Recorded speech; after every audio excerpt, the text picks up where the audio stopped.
Ya, judul firman Tuhan pada pagi hari ini adalah sesuatu yang besar. Sekali lagi, judul firman Tuhan pada pagi hari ini adalah sesuatu yang besar. Mari kita baca bersama-sama firman Tuhan di dalam Kejadian 12 ayat 1 sampai dengan ayat yang keempat. Kejadian 12 ayat 1 sampai dengan ayat yang keempat. Saya akan bacakan untuk Bapak Ibu semuanya. Abram dipanggil Allah. Berfirmanlah Tuhan kepada Abram, pergilah dari negerimu dan dari sanak saudaramu dan dari rumah bapamu ini ke negeri yang akan kutunjukkan kepadamu. Aku akan membuat engkau menjadi bangsa yang besar dan memberkati engkau serta membuat namamu masyhur, dan engkau akan menjadi berkat. Aku akan memberkati orang-orang yang memberkati engkau dan mengutuk orang-orang yang mengutuk engkau. Dan olehmu semua kaum di muka bumi akan mendapatkan berkat. Lalu pergilah Abraham seperti yang difirmankan Tuhan kepadanya, dan Lot pun ikut bersama-sama dengan dia. Abram berumur 75 tahun ketika ia berangkat dari Haran. Nah, Bapak Ibu, saya percaya manusia dalam hidupnya pasti ingin sesuatu yang berkembang, pasti ingin sesuatu yang besar, pasti ingin sesuatu yang meningkat. Apakah itu jabatan yang lebih besar, apakah itu pangkat yang lebih besar, apakah itu kesempatan yang lebih besar, apakah itu terobosan-terobosan hidup yang baru, apakah itu karir yang terus meningkat. Dan saya percaya pasti semua di antara kita pasti menginginkan sesuatu yang besar boleh terjadi dalam kehidupan kita. Nah, sama dengan Tuhan Bapak Ibu, Tuhan sudah menyiapkan sesuatu yang besar dalam kehidupan kita semua. Sekali lagi, Tuhan sudah menyiapkan sesuatu yang besar dalam kehidupan kita. Karena kita anak-anaknya. Jadi jangan buru-buru bilang bahwa tahun 2020 adalah tahun yang buruk. Jangan buru-buru bilang bahwa tahun 2020 Tuhan tidak menolong. Saya percaya walaupun dalam masa pandemi saat ini, saya percaya ada banyak kesaksian yang justru melihatkan kepada kita bahwa di tengah situasi pandemi seperti ini, Tuhan masih menolong. Dan ingat Bapak Ibu, masih ada 2 bulan lagi, bulan November dan Desember sebelum kita memasuki tahun 2021. Ingat, selalu ada berkat besar untuk kita. Tuhan selalu mempunyai rencana yang besar dalam kehidupan kita. Nah, judul firman Tuhan yang tadi kita boleh baca, judulnya adalah Abram dipanggil Allah. Nah, kita tahu bahwa kita semua pasti memiliki panggilan hidup kita masing-masing. Tidak harus kita harus menjadi pendeta, harus jadi misionaris, harus jadi gembala, atau harus jadi penginjil dan lain sebagainya, tidak. Tapi Tuhan memanggil kita dengan spesifikasi tertentu. Dan saya percaya ketika Tuhan memanggil kita, apakah itu Tuhan memanggil kita sebagai seorang pengusaha, seorang penyanyi, seorang pemusik, seorang ilmuwan, atau seorang guru.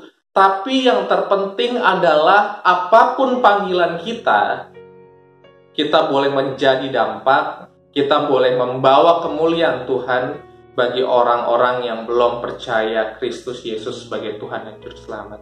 Amin Bapak Ibu semua, amin. Dan saya percaya bahkan ketika panggilanmu adalah seorang ibu rumah tangga, ya, banyak orang yang mungkin menyepelekan pekerjaan atau panggilan sebagai ibu rumah tangga. Tapi saya mau katakan bahwa ketika panggilanmu sebagai ibu rumah tangga, pergunakanlah panggilan itu dengan baik.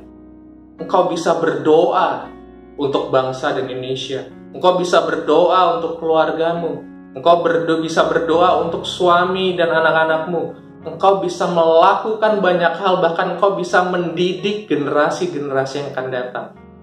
Lewat takut akan Tuhan, lewat kebenaran firman Tuhan.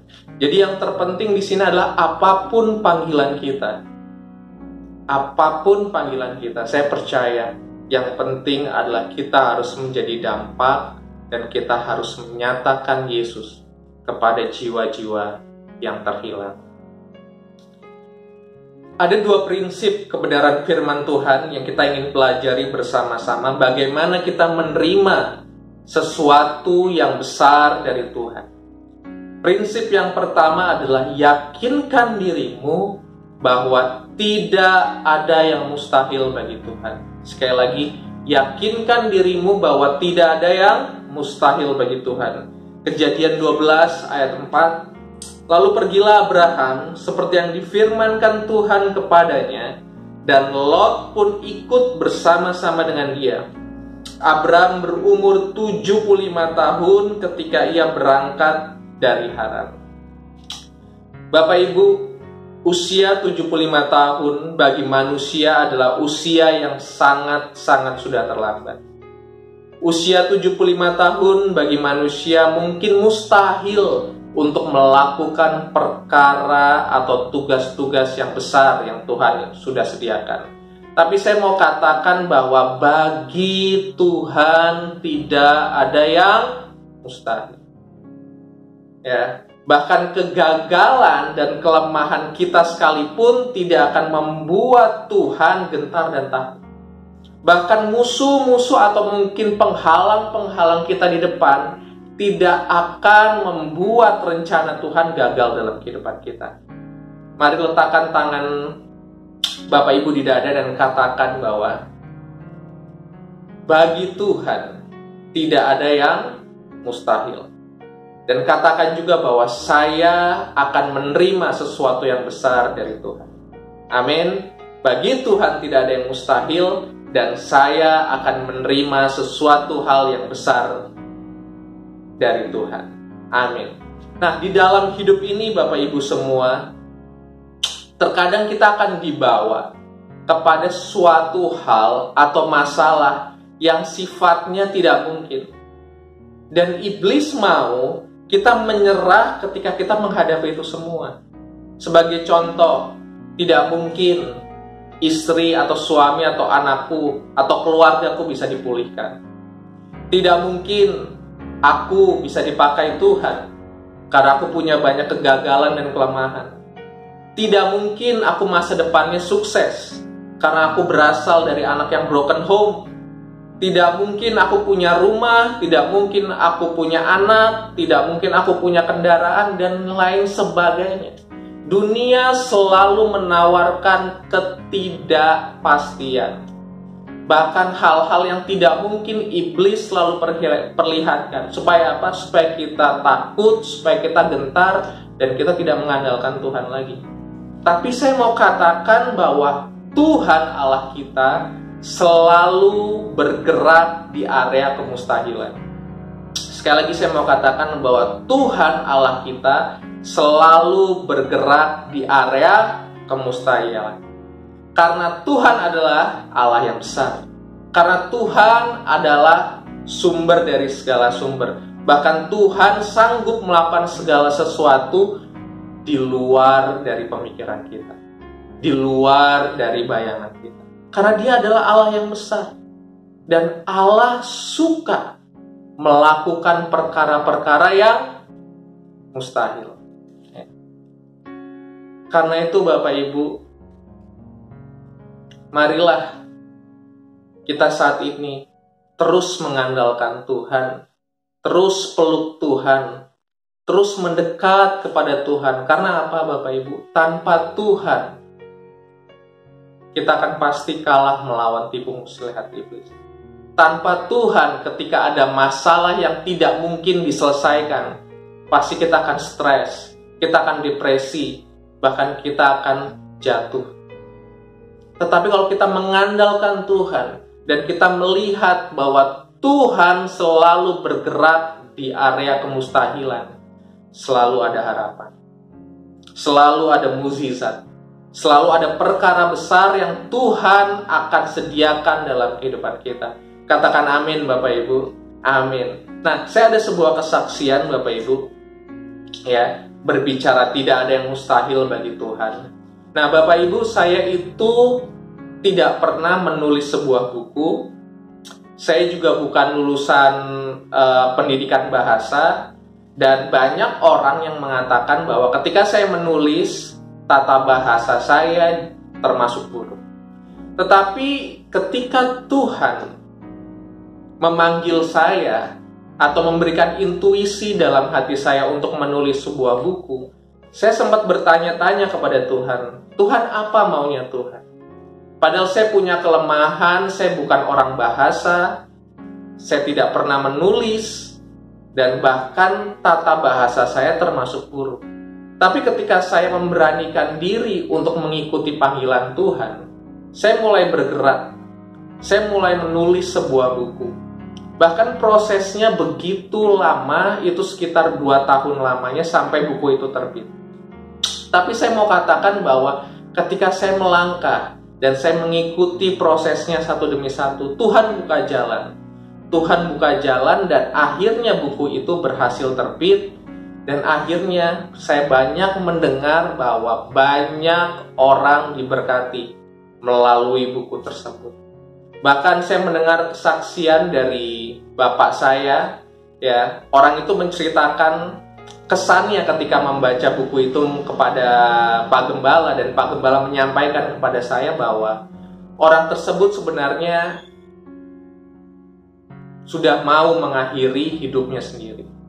Tapi setelah dia membaca buku 100 hari tentang Yesus Tuhan, yang di dalamnya berisi fokus kepada Yesus, maka akhirnya dia tidak jadi bunuh diri. Dia punya pengharapan. Dia punya kepastian hidup yang lebih baik di masa depan. Kenapa? Karena dia berharap dan dia fokus kepada Tuhan. Dan saya sangat bangga dan saya sangat senang. Bahkan di luar dari segalanya itu, saya percaya ini masih pekerjaan Tuhan yang luar biasa dalam kehidupan saya. Saya bukan penulis, saya punya tata bahasa yang buruk, dan saya bukan sarjana lulusan bahasa. Tapi ketika Tuhan memanggil saya dan saya melangkah, maka mukjizat-mukjizat Tuhan terjadi dan banyak orang diberkati. Dan itu semua pasti karena Tuhan. Amin Bapak Ibu, yakinkan dirimu, imani dan teguhkanlah hatimu bahwa tidak ada yang mustahil bagi Tuhan. Keluargamu bisa dipulihkan, suami dan istrimu bisa dipulihkan, engkau bisa dipakai Tuhan, engkau punya masa depan yang sukses bersama Tuhan. Bahkan pergumulanmu dalam memiliki anak, dalam memiliki tempat tinggal, dalam memiliki kendaraan, percayalah bahwa Tuhan akan menyediakan tepat pada waktunya. Amin. Tidak ada yang mustahil bagi Tuhan. Siap-siap menerima perkara yang besar dari Tuhan. Prinsip yang kedua bagi kita jika kita ingin mengalami sesuatu hal yang besar dari Tuhan adalah engkau dan saya, kita semua harus keluar dari yang namanya zona nyaman. Sekali lagi, prinsip kedua yang kita mau pelajari bersama-sama kalau kita ingin mengalami sesuatu yang besar dari Tuhan adalah engkau dan saya harus keluar dari zona nyaman. Kejadian 12 ayat 1 saya akan bacakan.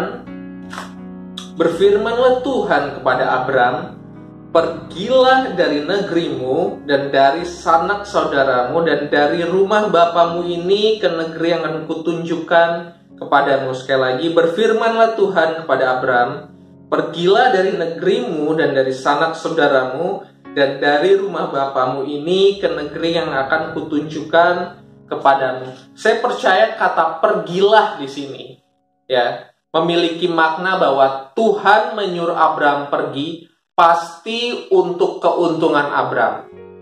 Ketika Tuhan menyuruh Abram pergi, pasti untuk tujuan dan maksud yang lebih besar. Pasti ketika Tuhan menyuruh Abram pergi, pasti untuk pertumbuhan iman Abram sendiri. Amin Bapak Ibu. Jadi terkadang apa yang menurut manusia baik, belum tentu menurut Tuhan baik. Mungkin saja Tuhan sedang menyiapkan hal yang lebih baik dari apa yang manusia pikirkan. Kalau Bapak Ibu lihat, saya percaya bahwa Abram pasti punya posisi yang sudah enak. Pasti Abraham memiliki jabatan atau karir yang mungkin sudah baik kalau saya mau relevansikan kepada saat ini. Dan mungkin lingkungan Abraham pada saat itu sudah nyaman.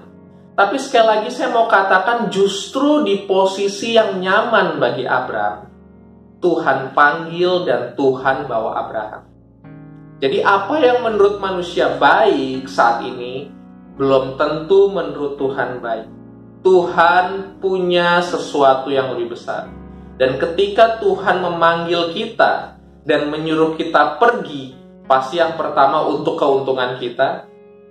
Pasti yang kedua adalah Tuhan punya rencana atau tujuan yang lebih besar dari apa yang kita bayangkan. Dan pasti untuk pertumbuhan iman.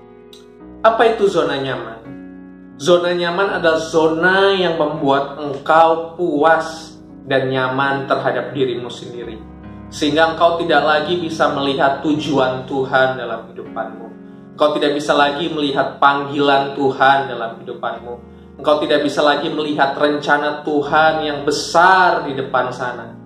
Itulah zona nyaman, Bapak Ibu. Sekali lagi, zona nyaman adalah zona yang membuat engkau puas dan nyaman terhadap dirimu sendiri dan apa yang kau capai saat ini. Sehingga engkau tidak bisa lagi melihat rencana Tuhan ke depan, engkau tidak bisa melihat lagi panggilan Tuhan yang ada di depan, dan engkau tidak bisa melihat lagi tujuan Tuhan dalam kehidupanmu.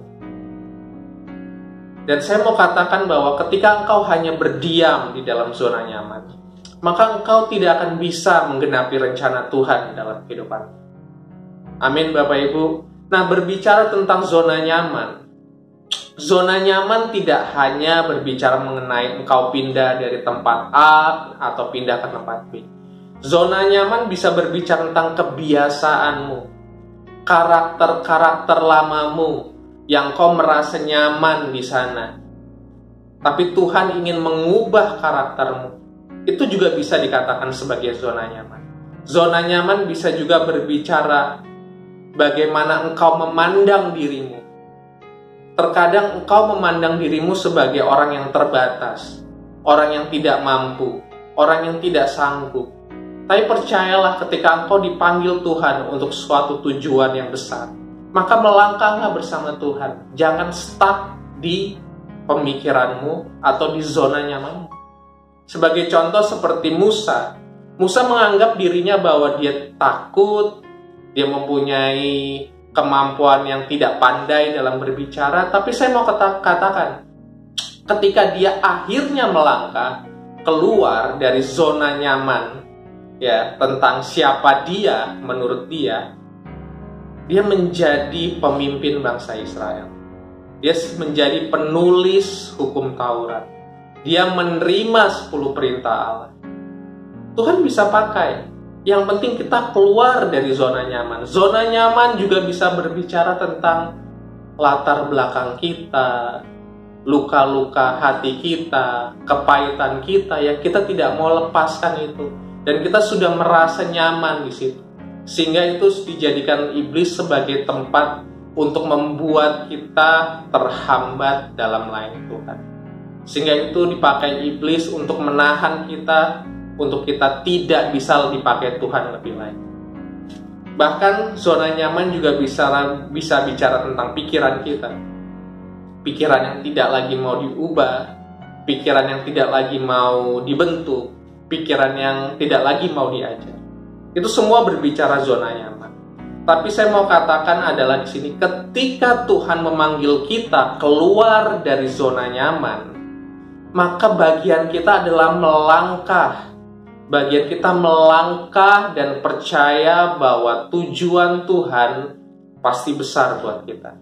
Dan ketika kita melangkah, yakinkan dirimu bahwa Tuhan pasti memperlengkapi hidupmu dengan sempurna. Sekali lagi, ketika engkau melangkah, Tuhan pasti akan memperlengkapi hidupmu dengan sempurna. Jadi jangan minder, jangan takut. Sebab Tuhan ada bersamamu. Amin. Nah, saya mau bacakan di Roma 8 ayat 28. Ayat yang sudah sangat terkenal sekali. Kita tahu sekarang bahwa Allah turut bekerja dalam segala sesuatu untuk mendatangkan kebaikan bagi mereka yang mengasihi Dia, yaitu bagi mereka yang terpanggil sesuai dengan rencana Allah. Saya percaya di sini kata turut bekerja di sinilah Tuhan melibatkan dirinya. Tuhan mengintervensi hidupmu.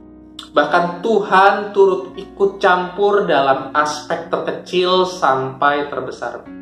Amin Bapak Ibu, turut bekerja dalam segala sesuatu. Tuhan melibatkan dirinya atas usahamu. Tuhan intervensi hidupmu. Tuhan ikut campur untuk masa depanmu, untuk pelayananmu, untuk pergumulanmu, untuk masalahmu. Tuhan ikut campur di situ. Dan saya percaya kalau Tuhan ikut campur, kalau Tuhan melibatkan dirinya di situ, saya percaya tidak ada yang mustahil. Sesuatu yang besar pasti terjadi dalam kehidupanmu. Amin. Makanya saya mau katakan siap-siap aja. Siap-siap aja perkara yang besar terjadi dalam kehidupan Bapak Ibu semua. Ya, saya juga punya sedikit kesaksian berkaitan tentang keluar dari yang namanya zona nyaman. Bapak Ibu, setelah saya menikah, saya punya kesempatan untuk berlibur, salah satunya ke Kediri. Nah, rencananya di Kediri itu, saya akan membawakan firman di sebuah gereja. Tapi entah bagaimana, miskomunikasi atau seperti apa, akhirnya yang saya tahu dan istri saya tahu bahwa saya tidak menyampaikan firman Tuhan di sana. Dan akhirnya kita sampai di Kediri dan kita tetap bergereja di tempat tersebut. Tapi ketika kita dijemput, saya dan istri dijemput, yang kaget adalah gembalanya bilang dalam proses perjalanan menuju gereja itu, dia mengatakan seperti ini, "Pak, udah siap ya membawakan firman Tuhan hari ini?" Langsung saya kaget Bapak Ibu. Karena jujur di dalam zona nyaman saya dalam mempersiapkan firman Tuhan, saya butuh minimal 5 jam untuk mempersiapkan firman Tuhan pada umumnya. Tapi di situ Tuhan mengingatkan saya untuk maju terus, melangkah keluar dari zona nyaman. Dan akhirnya saya tetap katakan iya, saya siap. Walaupun dalam hati saya belum siap. Dan akhirnya ketika sampai di gereja tersebut, yang saya lakukan adalah saya berdoa. Dan saya langsung menelpon ayah saya untuk didoakan. Dan akhirnya singkat cerita bahwa saya berhasil menyampaikan firman Tuhan dengan baik. Dan banyak orang yang merasa diberkati lewat firman Tuhan saya. Dan Pak Gembalanya bilang bahwa, "Gayus, boleh nanti untuk menyampaikan firman Tuhan di ibadah sore?" Tapi saya menolak Bapak Ibu. Di sini saya melihat bahwa kuasa Tuhan bekerja pada saat kita melangkah keluar dari zona nyaman. Sekali lagi saya mau katakan, kuasa Tuhan bekerja pada saat kita keluar dari zona nyaman. Dan itu pasti Tuhan yang bekerja, bukan kemampuan kita. Kenapa saya mau katakan? Karena saya tanpa persiapan. Saya yang biasanya zona nyaman saya mempersiapkan dalam waktu 5 jam, Tuhan izinkan saya tanpa persiapan dan hanya mengandalkan Tuhan semata. Di situ saya mengiyakan dan kuasa Tuhan terjadi di situ. Banyak jemaat yang diberkati. Amin Bapak Ibu. Melangkah keluar dari zona nyaman. Karena ketika engkau melangkah keluar, kuasa Tuhan terjadi di dalam hidupmu. Sesuatu yang besar terjadi dalam hidupmu. Saya mau ilustrasikan Bapak Ibu. Speaker tanpa listrik adalah benda yang mati. Tapi speaker jika didukung oleh listrik, maka speaker itu akan membawa dampak suara yang begitu besar bagi pendengarnya. Bahkan bisa puluhan, bisa ratusan, ribuan, bahkan puluhan ribu orang mendengar dampak suara dari speaker tersebut. Speaker itu sebenarnya benda atau barang mati. Tapi dengan adanya listrik tersebut, speaker yang benda mati tersebut bisa memberikan dampak sampai puluhan bahkan ratusan ribu orang. Sama dalam kehidupan kita. Tanpa Tuhan, tanpa sumber dari segala sesuatu, kita nothing, Bapak Ibu. Kita tidak ada apa-apanya. Tapi bersama Tuhan dan kita melangkah dalam panggilan Tuhan, saya percaya hidup kita bisa memberikan dampak sampai puluhan bahkan ratusan ribu orang. Amin, Bapak Ibu. Sekali lagi amin, Bapak Ibu. Amin. Dan saya mau katakan, Bapak Ibu, terkadang kita nggak perlu mengerti semuanya. Terkadang kita tidak perlu mengerti bagaimana Tuhan memanggil kita. Sama seperti Abraham tidak mengerti tujuan dan arah Tuhan memanggil dia ke tempat mana. Abraham tidak mengerti sama sekali. Tapi cukup yang kita yakini adalah marilah kita mempercayakan hidup kita sepenuhnya kepada Tuhan. Sekali lagi, marilah kita belajar untuk mempercayakan hidup kita sepenuhnya kepada Tuhan. Buat apa kita tahu banyak firman Tuhan, buat apa saya tahu banyak firman Tuhan, tetapi saya tidak mempercayakan hidup saya kepada Tuhan. Untuk apa? Marilah kita sekali lagi mau mengandalkan Tuhan dan mempercayakan hidup kita kepada Tuhan. Kita keluar dari zona nyaman, bukti bahwa kita mengandalkan Tuhan, bukan mengandalkan apa yang kita punya. Sebagai penutup firman Tuhan pada pagi hari ini, ketika engkau dan saya sudah menerima sesuatu yang besar dari Tuhan, jangan lupa untuk kita tetap menjadi dampak yang besar bagi orang sekitar. Tidak lupa untuk kita untuk menjadi berkat bagi orang-orang yang belum mengenal Tuhan. Amin, Bapak Ibu. Makanya ketika kita menerima sesuatu dari orang, kita menerima sesuatu dari orang, yang kita ucapkan adalah apa? Terima kasih.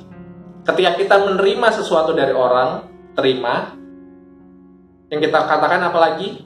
Terima kasih. Sekali lagi, terima kasih. Amin, Bapak Ibu.